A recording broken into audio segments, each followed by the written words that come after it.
Being in a stressful environment is kind of like paddling upstream. So imagine this, you're in a canoe and we're paddling along and we get a little distracted. We're looking at the scenery and so forth. And the next thing you know, your paddle is turned and you're kind of like you're going like this, right? So dysfunctional breathing is kind of like this propulsion apparatus that we call our oar, yeah. And when we kind of lose track of the paddle in our hands and its pressure against the water, we might find ourselves breathing, paddling in a way that is highly inefficient. So we would agree that like if I turn my paddle this way and I kind of just like go like this a very short distance, that would be a very inefficient way to paddle our canoe. So what we want to do, of course, in that situation is we want to reorient the paddle so that we can create more propulsion, right? We can kind of get a little bit more traction, if you will, on the water, and we would increase the stroke length. So in the same way, this is like deepening our breath. And let's just assume that, it's nothing crazy, but we're paddling against the current, okay? And so this is that stressful environment. And so what we would do is we'd reach out a little bit further and then we would pull the water. And that's going to give us some significant propulsion.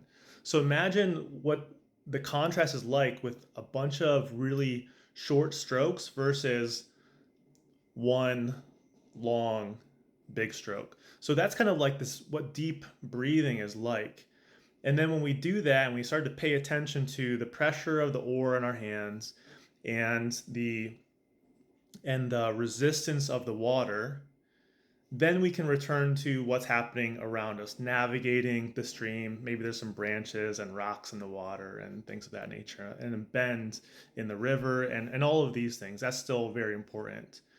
But oftentimes it's just this recalibration. We check back in. What's happening within our body? We reestablish the breath. It feels more relaxing. We can be a little bit more calm.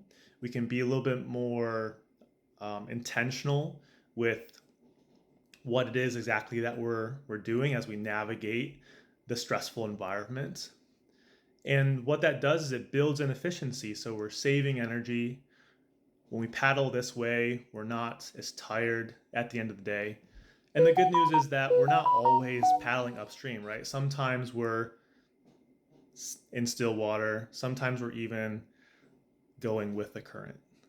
So pause, check back in with your breath, and see if we can build in some efficiency to then just make our lives easier. We have to go upstream sometimes. I recently did a full guided breathwork practice with this theme in mind of efficiency and how we might take the more kind of energetic or more elaborate version of this and then implementing it into our daily life. So if you would like to follow along with that breathwork practice, just send me a message and I'll send over the link.